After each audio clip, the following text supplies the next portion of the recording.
오늘 우리가 말씀 읽은 대로 모든 사람을 위하여 간구와 기도를 하되 특별히 임금들과 높은 지위에 있는 사람을 위해서 기도하라고 사도 바울은 이야기합니다. 왜냐하면 두 번째 이유예요. 첫 번째는 단정하고 고요하고 평안한 생활을 하게 하려 합니다. 권력이 있는 사람들, 높은 지위에 있는 사람들을 위해서 기도하지 아니하면 그들이 우리의 삶을 고요하고 평안하고 단정한 생활을 하지 못하도록 우리의 삶을 혼란과 혼돈으로 빠뜨린다는 것이죠. 두 번째는 하나님은 모든 사람이 구원을 받으며 진리를 아는 데 이르기를 원하신다는 거야. 예, 두 가지 패턴을 우리가 여기서 보게 되죠. 우리가 정치 영역이든 법조계든 권력이 있는 그 자리에 있는 사람들을 위해서 우리가 기도해야 됩니다. 왜냐하면 그 권력이 있는 사람들이 그 나라의 형태를 바꿀 수 있고 법을 바꿀 수 있고 그것이 우리 한 사람 한 사람에게 영향이 간다는 거예요. 우리의 삶을 단정하고 고요한 삶에서 우리의 삶을 어렵고 힘든 삶으로 빠뜨릴 수 있다는 것입니다. 그리고 수많은 사람들이 구원에 이를 수 있도록 하나님이 구원에 이르는 진리를 알 수 있도록 위해서도 우리가 기도해야 되는데 우리는 이것을 정부, 정치, 권력이 있는 사람들의 그런 일을 통해서 우리 삶 속에 이루어질 일들을 흔히 이제 개혁, 레포메이션이라고 얘기를 하죠. 그리고 많은 사람들이 구원을 받게 되는 이러한 하나님의 역사를 부흥이라고 우리가 또 얘기를 합니다. 우리 시대 속에서는 이 부흥과 개혁과 변혁이라고 하는 이 리바이벌, 레포메이션이라고 하는 이 두 가지가 우리의 세상 속에서 나타나기를 하나님은 원하시는데 이것이 교회에 1차적으로 기도를 통해서 이루어진다는 것이에요. 이러한 패턴은 구약 성경에 가서도 우리가 알 수가 있습니다. 이스라엘 백성들이 바벨론에 의해서 BC 586년에 완전히 이스라엘 백성들이 멸망을 하고 그리고 성전도 완전히 회파되고 이스라엘 백성들은 바벨론으로 포로로 끌려가게 됩니다. 거기서 이스라엘 백성들이 했던 우상 숭배와 불순종을 통해서 이스라엘 백성들이 정부가 완전히 무너지고 그 이스라엘 백성들을 지배하는 왕이 이제 바벨론 왕 느부갓네살 왕이 되었던 거죠. 거기서 이스라엘 백성들이 얼마나 많은 고통을 받게 됩니다. 그러나 그 정부가 하나님이 세웠던 정부가 무너지고 우상 숭배와 잔인무도한 바벨론의 왕이 이스라엘을 지배하지만 그 가운데서 하나님은 남은 자 다니엘과 세 친구들을 남겨두셨을 뿐만 아니라 그 다니엘과 세 친구를 통해서 이 바벨론에 하나님은 작은 교회로서 그들을 통해서 바벨론을 새롭게 하고 그들을 통해서 이스라엘 백성들을 회복하고 구원하실 하나님의 계획들을 이루어 가시는 것을 보게 돼요. 다니엘서 9장 1절 3절에 보면은 이제 이스라엘 백성들이 포로로 끌려간 지 70년의 시대가 거의 다 되어져 갑니다. 70년의 시대가 다 되어져 가는 그 시점에서 다니엘이 예레미야서를 읽고 있었어요. 메대 족속 아하수레로 아들 다리오가 갈대아 나라 왕으로 세움을 받던 첫 해, 그 통치 원년에 나 다니엘이 책을 통해 여호와께서 말씀으로 선지자 예레미야에게 알려주신 그 연수를 깨달았나니 곧 예루살렘의 황폐함이 70년 만에 그치리라 하신 것이라. 다니엘이 예레미야가 썼던 그 예레미야 서책, 예레미야가 예언했던 예레미야의 예언을 그 서책을 읽고 있었다는 거예요. 그래서 우리가 여러분 성경을 읽고 성경, 하나님께서 이미 하셨던 그 말씀을 통해서 하나님의 메시지를 하나님의 음성을 듣는 삶이 얼마나 중요한지를 우리는 기억해야 됩니다. 하나님이 예레미야에게 말씀하셨던 것이 무엇이냐면 바벨론에 의해서 이스라엘 백성들은 멸망을 하지만 그 연수는 70년으로 환정을 했다는 거예요. 근데 그걸 보니까 자기가 포로로 끌려온 때부터 계수를 해보니까 70년의 시간이 거의 다 되어져 가는 거예요. 그래서 거기서 다니엘은 이제 기도하기 시작합니다. 여러분 이 패턴이 보이시죠? 하나님의 음성을 우리 먼저 들어야 돼요. 지금 이 한국 우리의 지금 어수선한 이런 어두운 혼란과 혼돈의 세대 속에서 하나님이 지금 우리에게 무엇을 말씀하시는지를 들어야 되는 것입니다. 이것이 예언적인 선자적인 공동체인 교회의 사명인 거예요. 다니엘은 작은 교회로서 바벨론에서 하나님의 음성을 들었던 것입니다. 이제 바벨론에 의해서 압제됐던 이스라엘 백성들이 곧 해방될 때가 온다라는 것을 그는 알았던 거예요. 완전히 이스라엘 백성들이 보는 상황과는 다른 상황을 보고 있는 것이죠. 교회인 우리가 지금 이 시대 속에서 대한민국 정부와 대한민국을 향해서 하나님이 말씀하시고 행하실 일이 무엇인지를 우리는 들어야 되는 것입니다. 여러분, 하나님은 역사와 그리고 나라의 흥망성쇠를 주관하시는 역사의 주관자세요. 사람에 의해서 세상이 움직여지는 것이 아니라, 물론 하나님은 사람을 통해서 하나님의 일들을 집행하시고 이루어 가십니다. 그런 역사의 주관자는 하나님이시다. 하나님이 지금 이 시대에 무엇을 하시냐? 다니엘은 그 시대에 하나님이 하실 일들을 알았고 그 계획을 따라 기도했던 것입니다. 우리도 하나님의 음성을 듣고 하나님의 뜻을 따라 기도해야 되는 것이에요. 하나님의 뜻을 따라 기도할 때 하늘의 하나님의 아버지의 뜻이 이 땅에서 이루어지는 것이죠. 그것이 예수님이 우리에게 가르쳐 주셨던 기도인 거예요. 나라 임하옵시며, 하나님의 나라와 통치가 이 땅 가운데 임하옵시며, 하나님 아버지의 뜻이 하늘에서 이룬 것과 같이 하나님 아버지의 뜻이 하늘에서 결정되고 하나님께서 계획하신 대로 이 땅 가운데도 이루어지기를 원합니다 라고 기도할 때 하나님의 뜻과 하나님의 나라와 통치가 이 땅 가운데 임하는 것입니다. 저는 대한민국에 하나님의 통치가 이루어지기를 원합니다. 하나님의 뜻이 이 땅 가운데 대한민국 가운데 이루어지기를 원합니다.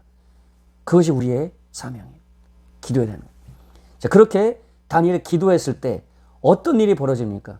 에스라 1장 1절 3절에 보면은 바사왕 고레스 원년에 여호와께서 예레미야 입을 통하여 말씀하신 말씀을 이루게 하시려고 바사왕, 여기서 바사는 페르시아입니다.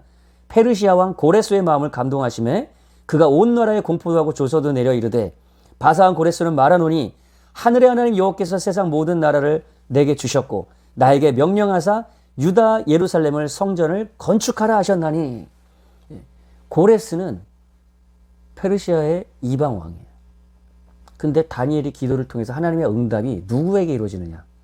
고레스라고 하는 이방 왕을 통해서 이루어지는 거예요.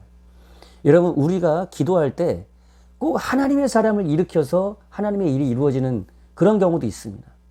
그러나 어떤 때는 이방인일지라도, 하나님이 모르는 사람일지라도 하나님의 일을 위해서, 예루살렘 회복이라고 하는, 성전의 회복이라고 하는 이 일을 위해서 이방인 고레스 왕을 일으켜서 사용하신다는 거예요. 놀라운 것은 이 이방인 왕인 고레스 왕을 이사야 선지자를 통해서 이미 거의 150년, 200년 전에 이미 말씀하셨다라는 거예요. 이사야서 45장 1절 6절에서 보면은 여호와께서 그의 기름을 부음 받은 고레스에게 이같이 말씀하시되, 내가 그의 오른손을 붙들고 그 앞에 열국을 항복하게 하며 내가 왕들의 허리를 풀어 그 앞에 문들을 열고 성문들이 닫히지 못하게 하리라. 내가 너보다 앞서가서 험한 곳을 평탄하게 하며 논문을 쳐서 부수며 쇠빗장을 꺾고 내게 흑암 중에 보아 은밀한 곳에 숨은 재물을 주어 네 이름을 부르는 자, 여기서 네 이름을 부르는 자가 누구겠습니까? 이스라엘 백성들이죠. 그러니까 나 여호와 이스라엘의 하나님 줄을 네가 알게 하리라 라는 거예요. 이스라엘 백성 고레스 왕을 이미 200년 전에 말씀하셨을 뿐만 아니라 그 왕을 통해서 이스라엘이 회복이 되고 그 이스라엘 백성들을 통해서 일하실 하나님이 그 삶을 주관하시고 그 역사를 이끌어 가신다는 것을 이스라엘 백성이 깨닫게 하시려고 이미 200년 전에 말씀을 하셨다는 거예요. 그뿐만 아니에요. 나는 여호와라. 나 외에 다른 이가 없나니 나밖에 신이 없느니라.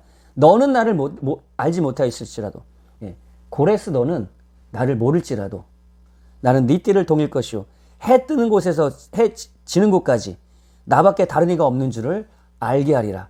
나는 여호와라. 다른 이가 없느니라. 하나님이 왕 중의 왕이시여 역사의 주관자라는 것을 깨닫게 하시겠다라는 것을 이미 말씀해 주셨다는 거예요. 그 말씀하신 대로, 약속대로 다니엘의 기도를 통해서 고레스 왕이 일어났어요. 고레스 왕을 통해서 칙령이 선포되는데, 이제 합법적으로 이스라엘 백성들은 너희 나라로 돌아가서 예루살렘 너희 성전을 짓고 거기서 너희 하나님을 마음껏 예배하고 다만 나를 위해서 기도하라고 하는 이 고레스 왕은 종교적인 관용 정책을 펼치면서 나라의 법이 바뀌는 거죠. 나라의 법이 바뀌는 것이 이스라엘 백성들의 삶에 영향이 가는 겁니다. 종교의 자유가 오게 되는 것이에요. 하나님을 마음껏 예배하는 그 시대가 오는 것입니다. 물론 그러한 바벨론 밑에서는 느부갓네살 왕만을 그 바벨론 왕만을 숭배하고 섬기는 것이 그 법이었어요. 그렇지 않으면 어떤 일이 벌어졌습니까? 다니엘은 어떤 일이 벌어졌어요? 사자굴에 떨어지잖아요. 다니엘의 세 친구는 어떤 일이 벌어집니까? 불 가운데 던져지잖아요. 그러나 그들은 어땠습니까? 하나님이 그들을 지켜주셨죠. 불이 그를 사르지 못했단 말이에요. 이사야서 43장 1절에 말씀하신 대로 불이 너를 사르지 못한다는 그 말씀이 그들에게 이루어졌단 말이에요. 그러나 우리가 다 이스라엘 백성들이 다 그러한 믿음을 갖고 있었나요? 하나님을 예배하지 못했고 철저한 그 억압 속에서 종살이하고 있었단 말이에요. 그래서 아무리 나라가 무너질지라도 그 가운데 항상 남은 자, 다니엘과 그 세 친구 같은 그런 남은 자들은 역사 속에서 항상 있었어요. 북한도 마찬가지잖아요. 아직 지하교회가 남아있단 말이에요. 그러나 고레스라고 하는 정치 지도자가 영을 내려서 법을 바꾸는 순간 모든 사람이 여호와 하나님을 예배하고 찬양하고 섬길 수 있는 그러한 시대가 올 때 더 많은 사람들이 주님의 목소리를 들을 수 있고 마음껏 예배할 수 있는 그러한 부흥의 때가 온다라는 거예요. 그래서 여러분 부흥이라고 하는 이 하나님의 위대한 역사가 더 확장되고 더 하나님의 세상에게 영향을 끼치는 이런 일들이 이루어지게 하기 위해서는 정치 지도자가 어떤 사람이 서 있냐에 따라서 그것이 더 확장되고 더 활발하게 일어날 수 있느냐 아니면 그것이 제한되고 핍박 가운데 이루어지느냐 하는 것이 결정된다는 거예요. 그래서 우리는 리바이벌이라고 하는 부흥과 위에 정치 지도자 권세가 있는 사람들의 그 정치 지도자의 개혁이 함께 이루어질 때 이 세상에 트랜스포메이션이 일어나는 거예요. 완전한 사회적 변혁이 일어나는 거예요. 이런 역사적 패턴은 성경의 역사 속뿐만 아니라 일반 교회사 속에서도 계속 이루어집니다. 여러분 제가 있었던 그 영국에 1700년도에 여러분 아마 들어보셨을 거예요. 들어보셨을 수도 있을 거예요. 윌리엄 윌버포스라고 하는 국회의원 정치가가 있었습니다. 엄청난 정치 지도자였고 그는 귀족이었어요. 그런데 1700년도는 어떤 시대였냐면 일단 영국 내부적으로는 여전히 문맹률이 높고 그리고 교회는 철저하게 종교화돼서 주일날을 악마의 장난이라고 하는 그러한 날로 사람들이 부를 만큼 주일날 사람들이 모여서 예배하는데 주일날 사람들이 예배하고 하면은 그런 축제의 날이고 그리고 하나님의 은혜와 영광이 임하는 그런 날이 되잖아요. 근데 그날을 악마의 장날이라고 불렀다는 얘기는 뭐냐면 교회가 더 많은 악을 행하고 그 교회가 아무리 예배를 드려도 사회는 여전히 사단의 역사가 가득한 그런 시대였다라는 것을 보여주는 거예요. 그런 가운데 요한 웨슬레라고 하는 성공의 그 당시만 해도 성공의 영국 국교회의 사제였습니다. 죽을 때까지 요한 웨슬레는 영국 성공회를 떠나지는 않았어요. 그 제자 세대에 이제 그 사람들이 감리교라고 하는 오늘날 메소디스트 감리교가 거기서 이제 생겨나게 되죠. 성공회의 목사님이었던 요한 웨슬레가 모람비안 교도 그 당시에 종교 개혁의 기치가 있었지만 마틴 루터와 칼빈의 종교 개혁은 부분적이었어요. 온전한 개혁은 되지 못했습니다. 물론 로마 카톨릭의 어마어마한 그 폭정과 그 종교적 억압과 핍박에 하나님의 말씀으로 돌아가자고 하는 절대적인 하나님의 말씀의 권위를 내세우면서 하나님의 말씀을 전하지 않았던 그런 카톨릭, 오히려 면죄부를 사야 구원을 받을 수 있다라고 하는 그런 돈벌이라고 있었던 그런 카톨릭에 대항해서 하나님의 말씀만이 절대적 권위다.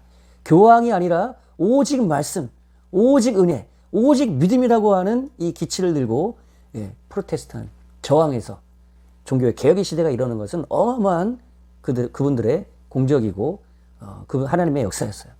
하지만 그들 안에 또 다른 독일의 국교회, 그 다음에 칼빈 같은 경우는 제네바의 또 그 시대의 국교를 만들어서 그 통제에 들어오지 않은 사람들을 또다시 핍박하는 그런 일들이 있었어요. 하나님 말씀만을 정말 따르고자 하는 그러한 이제 흔히 얘기하는 재침례 교도라고 얘기를 이제 역사 속에서는 얘기하는데 이런 아나바프티스트, 제프친예교도 가운데 물론 극단적인 사람들도 있었습니다. 그러나 그들은 하나님 말씀대로 온전히 지켜서 이 물 뿌리는 이런 세례가 아니라, 그리고 유아 어릴 때부터 믿음도 뭔지도 모르는 아이들한테 세례를 주는 것이 아니라 자기의 믿음으로 물로 침례를 받는 그러한 예수님의 본을 따라서 우리가 신앙생활을 해야 된다라고 하는 그러한 성도들이 있었어요.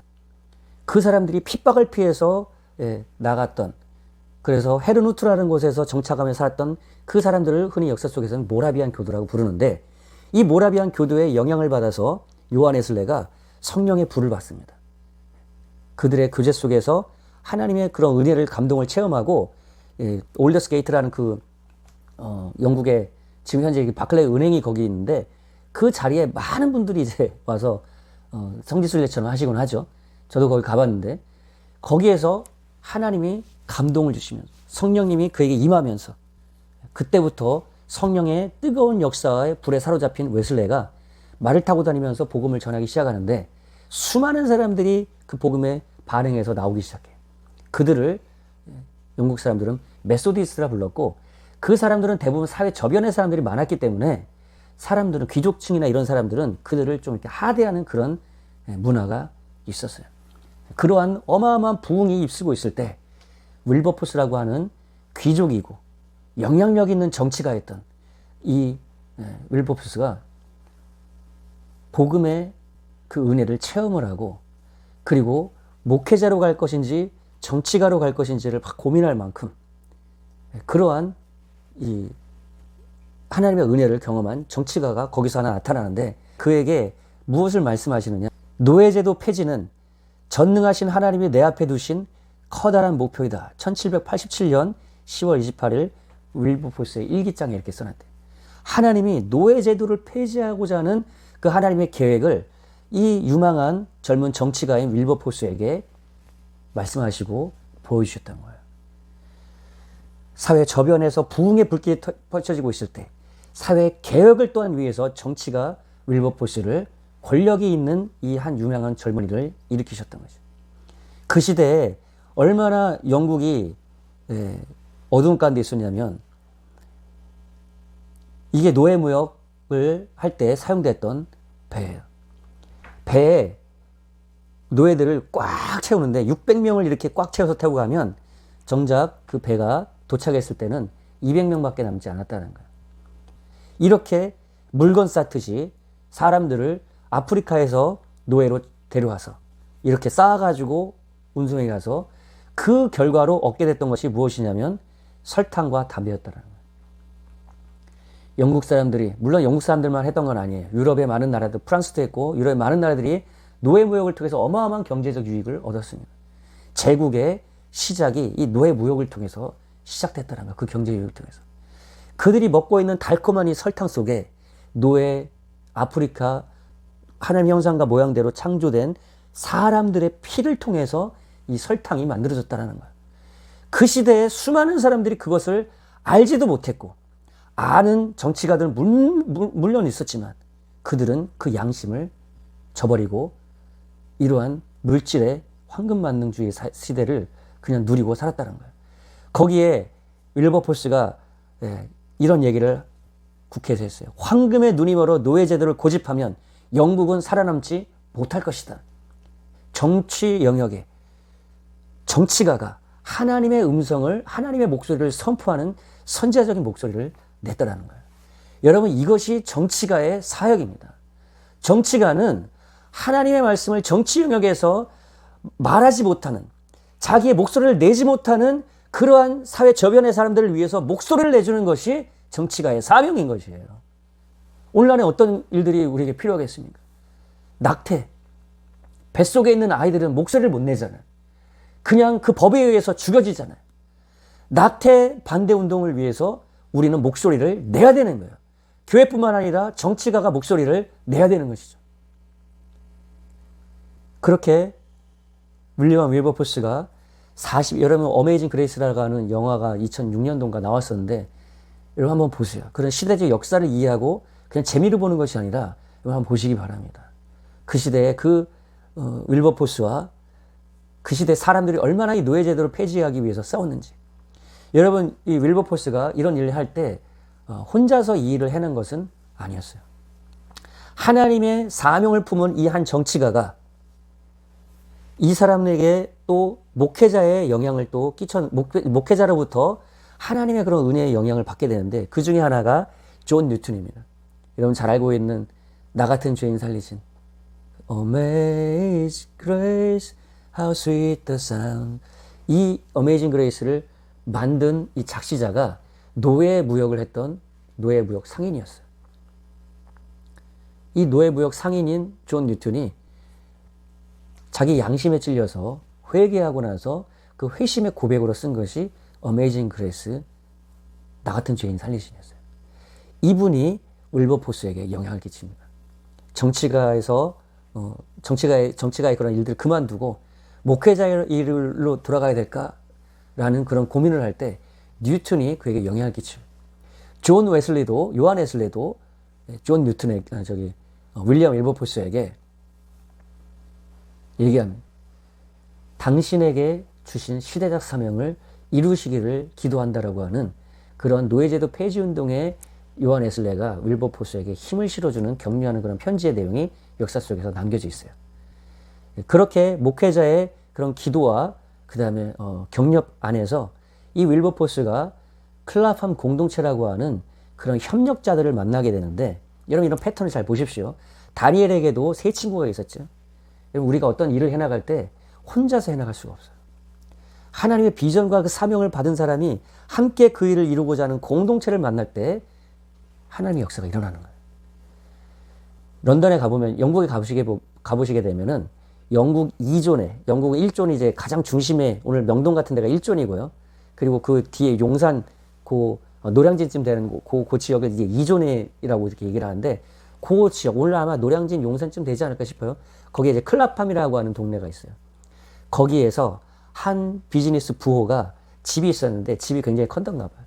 그 집을 오픈을 해서 20명에서 30명의 각계각층의 그런 영향력 있는 그런 사람들, 또 노예무역 그 제도에 그 노예무역 제도를 폐지하고자 하는 그런 사람들이 모여가지고 정기적으로 전략을 나누고 교제하고 기도하고 했던 그러한 공동체가 있었는데 그들을 역사가들은 이제 클라팜 섹트라, 클라팜 공동체라 그렇게 얘기를 합니다. 그러니까 그들이 모여가지고 어떻게 이 노예무역 제도를 폐지할 것이냐.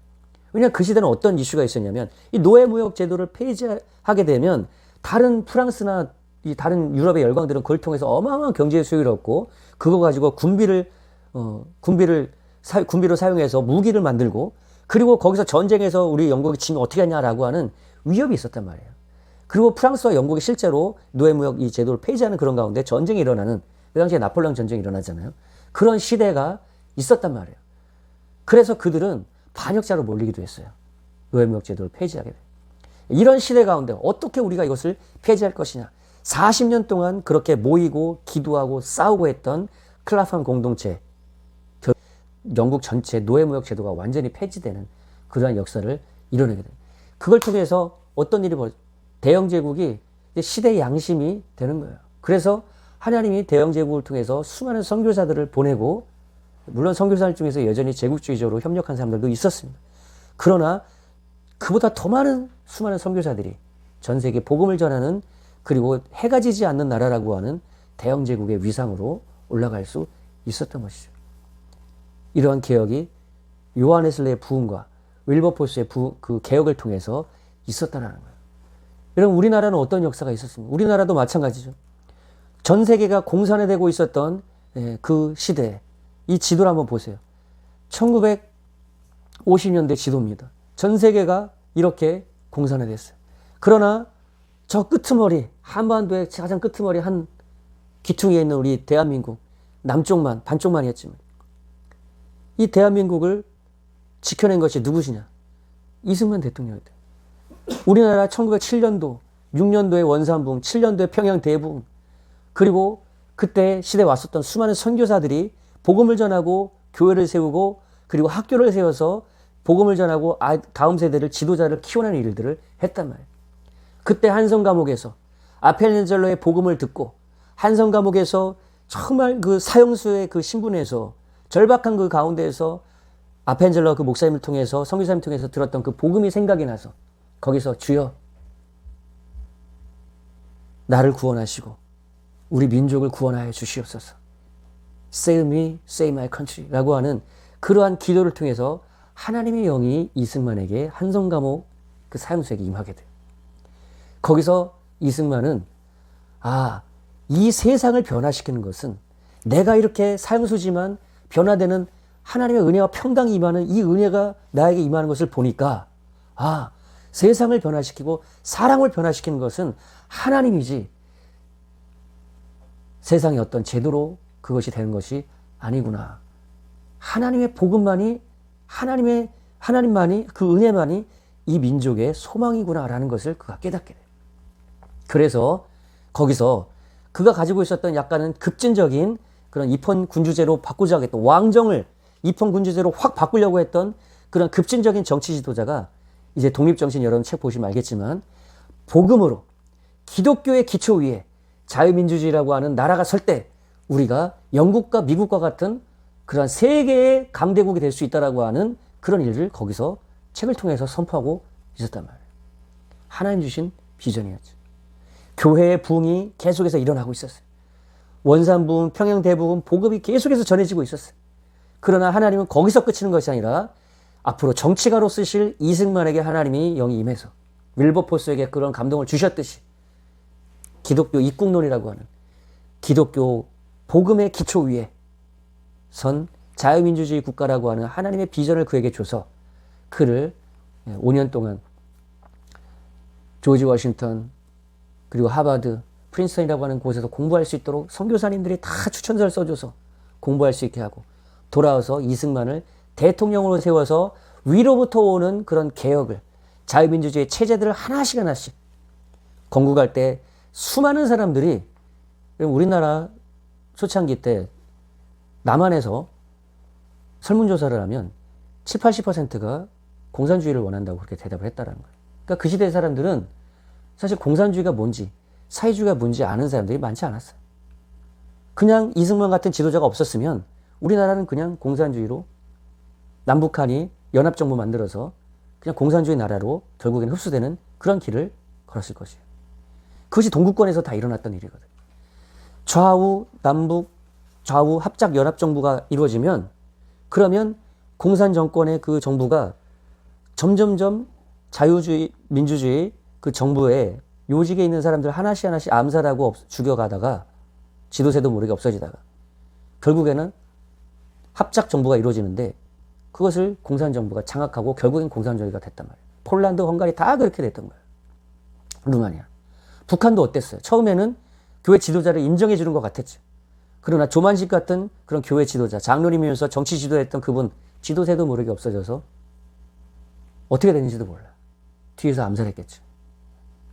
그 절대적인 그런 위기 속에서 반공을 외치면서 온 국민을 하나로 이끌어서 수많은 사람들이 좌우 합작 정부를 만들어서 통일 대한민국을 만들자. 말은 좋죠.